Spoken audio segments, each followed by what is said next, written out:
Mike. I'm the viceroy of LSUGA. That means I'm the most powerful man in LSUGA. And it gives me great pleasure to introduce our good friend and a brilliant guy, Moses Katz. Hello. Good morning. All right. A 20-minute presentation is going to be sort of truncated down to 15, so we might not get to all parts of it, but I've printed off a copy of this PowerPoint here at the end of the table. If you don't have one, feel free to come get one now or later, and you can follow along and or read if we don't get to certain parts, because I do want to have a little bit of Q&A at the end. All right. I'm discussing a historical topic, what I have termed the emergent perfect in Gothic. So a quick primer for those who may not be familiar with Gothic, oldest Germanic language family. Probably know it includes English, German, Dutch, Swedish, Danish, and Norwegian and Faroese, but I didn't put them on there. But it includes them too. It has a relatively small corpus as far as old languages go, including the Gospels and Epistles translated from a Greek source. At the same time, it's a substantial corpus, the Gospels and Epistles constituting a body of words in which there is some variation in how a Greek base is translated. So it is certainly a place you can study language facets. It's just not as large as, say, the Old Norse corpus or Old English corpus might have. As the oldest Germanic languages, it has features that are unseen in other languages. Relevant to the study are three. One, it contains a synthetic passive. No other Germanic language really contains this except in some old relics. But it was regular enough that we have all the forms of the paradigm. We have the example here, Atgebada Akram, the fruit is brought forth, and the ADA at the end of Atgebada is the ending indicating passive voice. I have labeled this old and on the way out. It's a restricted category, and it's clear it's not that prolific. It only exists in the present tense, and even then it's not used that often, not compared to another passive, the new and rising periphrastic passive. This is far more recognizable to speakers of most Indo-European languages, but especially Germanic languages, because it has the periphrastic construction of a form of to be or become plus a past participle. And finally, Gothic doesn't contain a systematic perfect tense as seen in later Germanic languages. And I'll explain what I mean by systematic momentarily. But thesis basically is that I'm seeking to justify that such perfect does in fact exist in Gothic. And a quick overview of the perfect. Let's be clear about perfect as we have in English.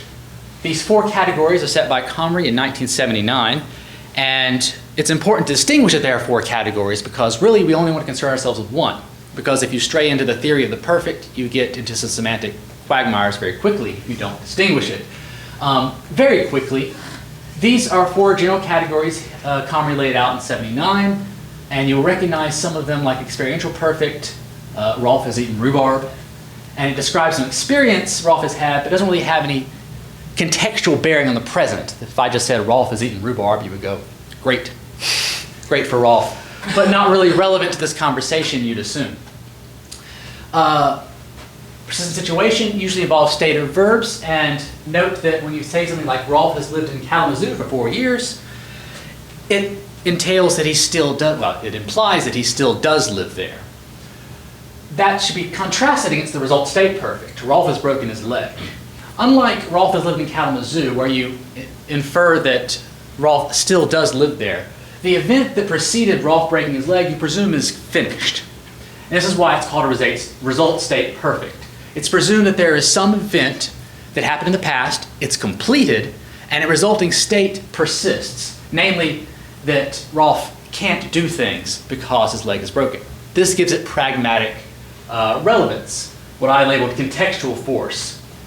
Let's all play a lacrosse tournament, go get Rolf. Oh, Rolf can't play, Rolf has broken his leg. It'd be very painful. So, why a result state perfect?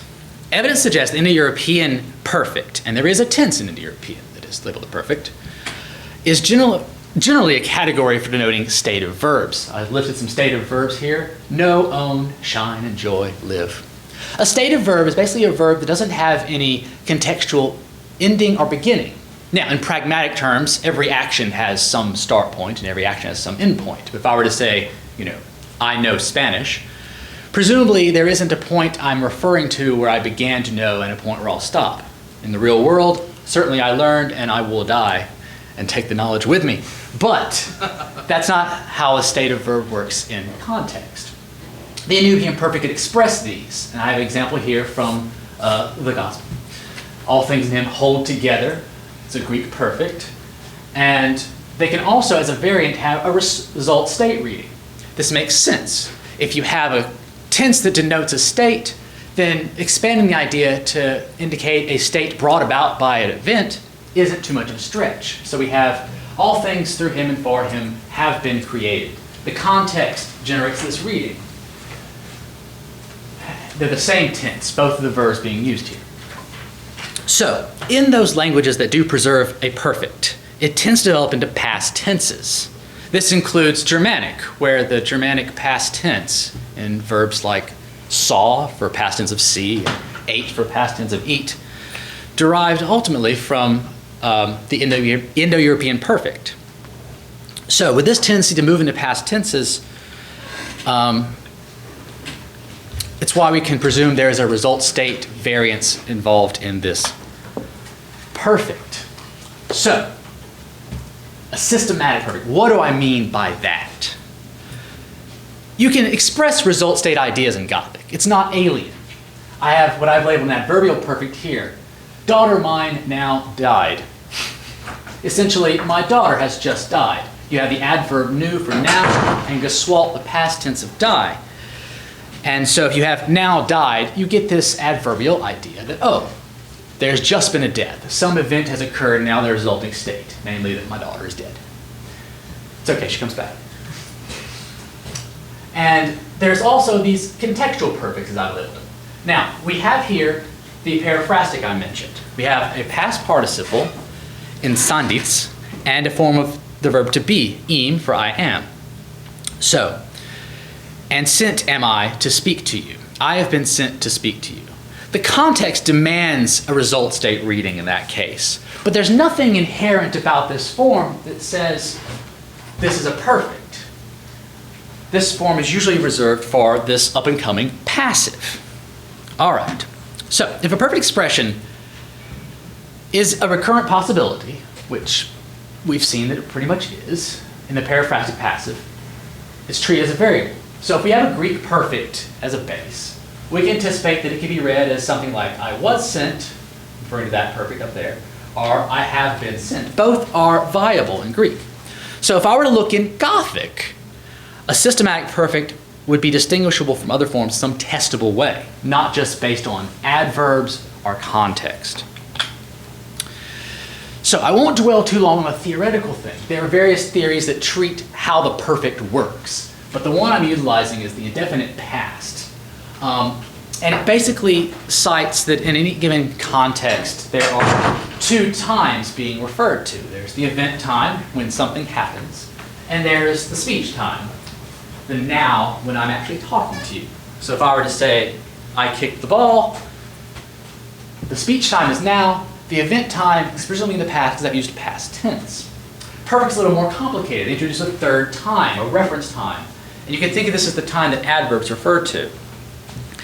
And various scholars have debated how you're going to integrate these three times and relate them.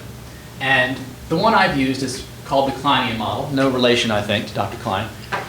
This is Wolfgang Klein, who built a model that basically said maybe there is a relationship between this referential now that constitutes the reference time, speech time, and this event that happened. And maybe that is perfective aspect. Now, when I say aspect here, I'm going to refer to what is often termed Aktionsart. It's a viewpoint aspect, basically a view of whether or not an action is complete. So if I have an example like I have broken my leg, we see the combinatory force I'm referring to. We have a present tense verb and an auxiliary, I have.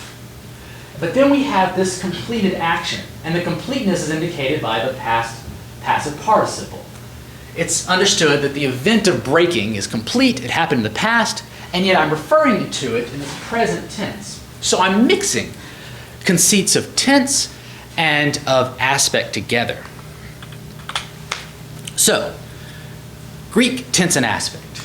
Greek is really different from Gothic. It has more tenses, for that matter. It maintains an aspectual distinction in its past tense.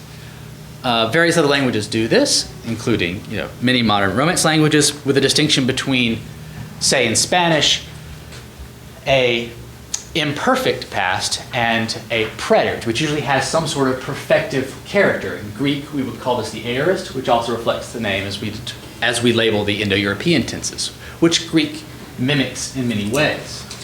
So it had a past imperfective, a past perfective, and as well as a perfect, which we've already seen can have this variable reading, but usually is tied to a state in some meaningful way.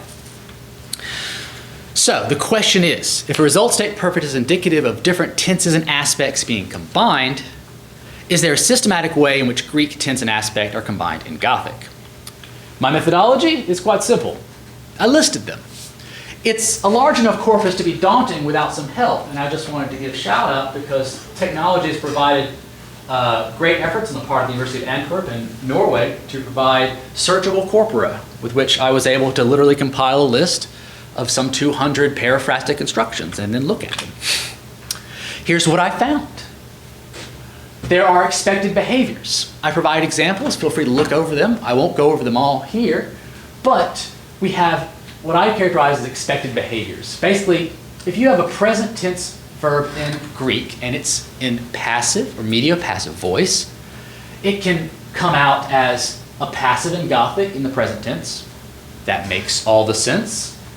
If we have a present tense verb, it can also come out as a paraphrastic passive. That makes all the sense because we saw that Gothic has these two present passives. One is sort of on the way out, the synthetic. One is up and rising. And an expected behavior if we have a passive verb in the past tense in Greek. In Gothic, we get a past paraphrastic, a past passive participle, and a form to be, but in past tense. English speakers recognize the past tense was. So, those are all expected and normal. What is unexpected is when we have a Greek past tense passive, there's lots of P's in this presentation, but it comes out as a Gothic present paraphrastic. Note, we've got this combinatory force happening. We've got what exists as a past tense idea in Greek being translated with the present tense.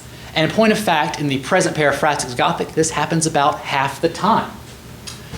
So, it's my thesis that these, in fact, constitute a regular way to form perfects in Gothic. I've given the example, for whom I have lost all things and judged them to be rubbish, or dung, I think, is actually what the word is. But we have this example where it's a past idea in Greek, losing or having lost. But in Gothic, the use of the completed action, lost, and the present, I am, combined with the fact there's an object, can only deduce this perfect reading. I am lost an object. I am lost all things. Well, we can only judge this to be a perfect. It can't be really a passive. So the significance is that we see these examples, just what I was referring to, this combinatory force, completed participle being mixed with an inflected copula, we saw as the form of to be in Gothic, and in the present tense, it has this ongoing action. So, at this point, you might ask yourself, I've made a lot of assumptions about the translator and what's in the translator's head. In order for any idea of a perfect to be emerging in Gothic, I'd have to have validation that there is some sensitivity to aspectual difference. After all, Greek has these aspect differences, and Gothic doesn't. Why would I assume the translator would be sensitive to these things? Well, it just so happens there is a pre-existing class of verbs in Gothic that I argue have underlying resultativity. They're verbs that are characterized by this in suffix. The examples here are usluknan, to become closed, and auknan, to become increased. And this has the effect of making a result state that comes about when the action is done. Result states of closed and increased, obviously.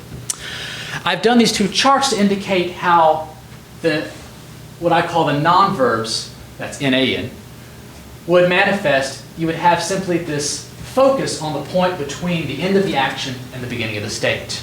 So if something becomes closed, it simply has an event, it ends, and a state results. A perfect would simply shift focus onto the state that comes afterwards, emulating a structure, primarily because I've drawn it that way, but emulating a structure semantically that is very similar, just with a slightly different focus. Consideration 3 is typology. Essentially, one might ask now, is a periphrastic passive a likely place to find a perfect expression? And the answer is, if we're talking about a result state perfect, the answer is yes. Dahl, 1985, I have a quote, essentially saying there's a high correlation between passive voice and resultative constructions. Indeed, in many languages, not necessarily Indo-European languages, resultative constructions are only found in the passive voice or some functional equivalent of it. Why is that?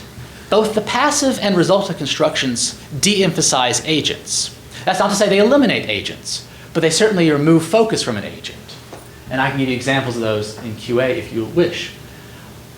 So, and also there is some diachronic typology, which we're all pretty familiar with. In Germanic, every Germanic language has developed a perfect, notably with a form of to be. And this includes English in older forms with unaccusative verbs. For example, I am become or I am arrived would be appropriate perhaps 300 years ago.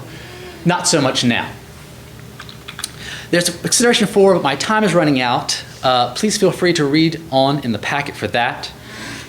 It deals with a specialized case that I think might show resultative semantics coming out in some odd instances where the mood has been switched in a few verbs. So a conclusion here is just to wrap up the considerations I've made thus far. Can we say that a result state perfect exists in Gothic systematically? That is, it can be formed regularly at will with a unique shape. And I say yes. Consideration 1, there are Greek past tense verbs in passive voice, which are translated as present periphrastic in Gothic. About half of them that occur do this. And in those cases, they can have a very clear perfect meaning. Result state perfect meaning. Consideration 2, there is precedence for resultative construct in Gothic. So it wouldn't be as if the translator has to invent this idea out of whole cloth. There might actually be a form in mind that can be adapted and integrated into this model. Consideration 3 is typological, which we just discussed, and consideration 4, as I said, is a special case which I believe shows resultative semantics.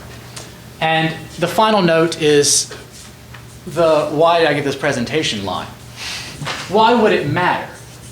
And basically it's like this, apart from general scholarship, it's a case study in a language that is inventing a perfect out of whole cloth, or at least is adapting forms it already has into a perfect. Many languages we have today, including Romance languages, you can easily look back and say the perfect that exists in, say, Spanish, Portuguese, or French is derived from a perfect already existing in Latin. In Germanic, we don't really have that. Every Germanic language has a perfect, many with perfects with the form of to be, many with perfects with the form of to have, and many, such as German, that have two perfects simultaneously, some with to be, some with have. And by studying the oldest Germanic language, we can draw conclusions about how the perfect concept developed in these modern families. Time for questions, the sign says.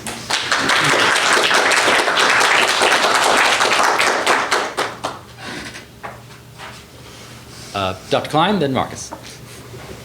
I just wanted to, and I can't find it now, yes, where you talked about have as being a kind of mixture, have plus past participles being a kind of mixture of present time reference and completed past time reference. Now, Right. I would argue that that doesn't work synchronically because have here has been has undergone grammaticalization. Right, as an auxiliary, it's lost its... However, it does work diachronically because we think, or at least one theory, is that a construction like "I have broken my leg" was originally something like "I have my leg broken." Right. And if you think of it in those terms as a diachronic kind of construction, if this is indeed the source of this, then you do have a present tense there, followed by something that is a verbal adjective. Really, broken is historically a verbal adjective. Okay? Right. But by the time we get to the construction, "I have broken my leg," I would not say that "have" at that point is present time reference. It's been grammaticalized to create this type of what we call present perfect. Right. And that's a very important distinction to make, because any language that's integrated have as an auxiliary has grammaticalized it to some extent. That being said, there is still sensitivity to the auxiliary you choose. If you put it in past tense and say, "I had broken my leg," you've got a whole different kind of perfect construction. But, right, we don't necessarily need to think of it as a present tense verb the same way expressing possession, such as "I have a book," like that. There may be historical links to that expression coming up. Marcus, and then over here. So this might require a little bit of speculation, but do you think with the old synthetic passive, when it was old but maybe not yet on the way out, could they have gotten a perfect type reading from that as well, or was that strictly not perfect? It was strictly passive in the senses I've seen. I have not studied exactly what you just asked. I can pull it up and look at them all.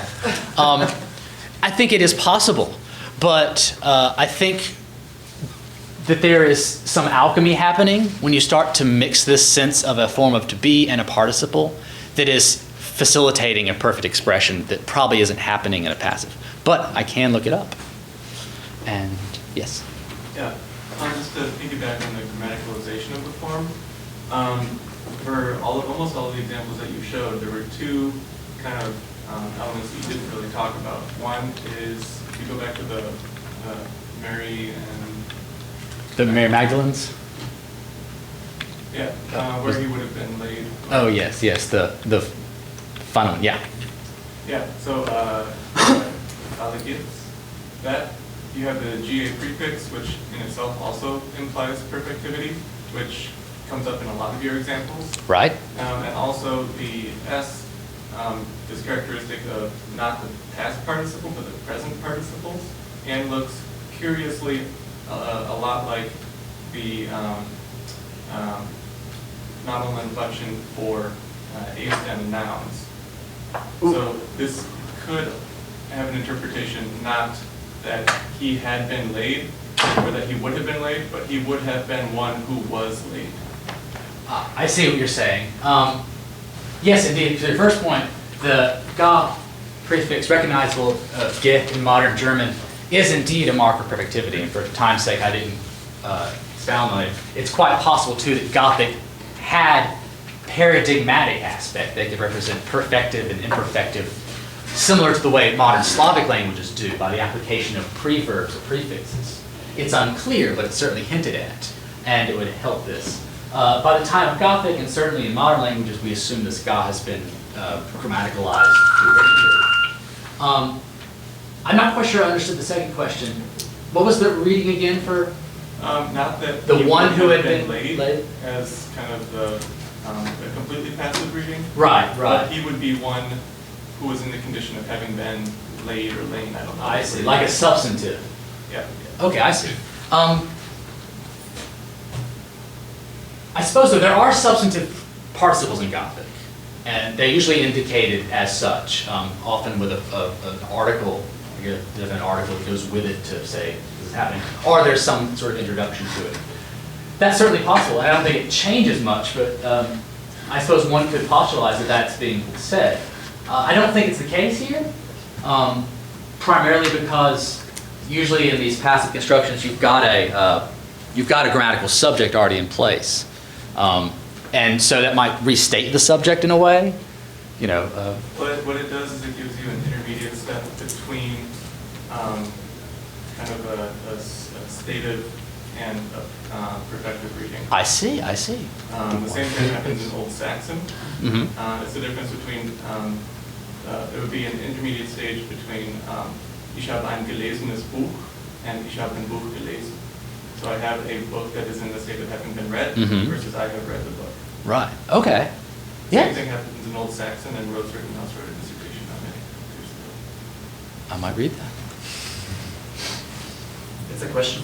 Information question. Did I understand it correctly that you mentioned at the beginning that Gothic is the only Germanic language that has a syntactic passive? It is.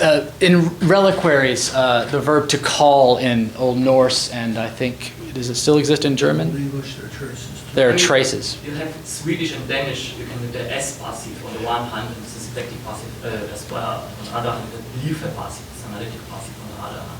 So it would be two other Germanic languages having syntactic passive as well. Right, right. I guess when I say synthetic passive, I need to be clear. This is an inherited synthetic passive from an older pre-language itself from Indo-European. And yes, there are synthetic passives derived from modified reflexives, where the reflexive is going cliticized onto the end as the S passive.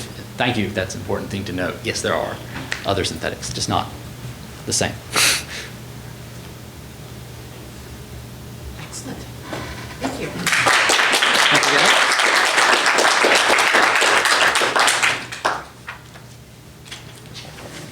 We're actually a little bit ahead of schedule, so we're going to take a couple of minutes break before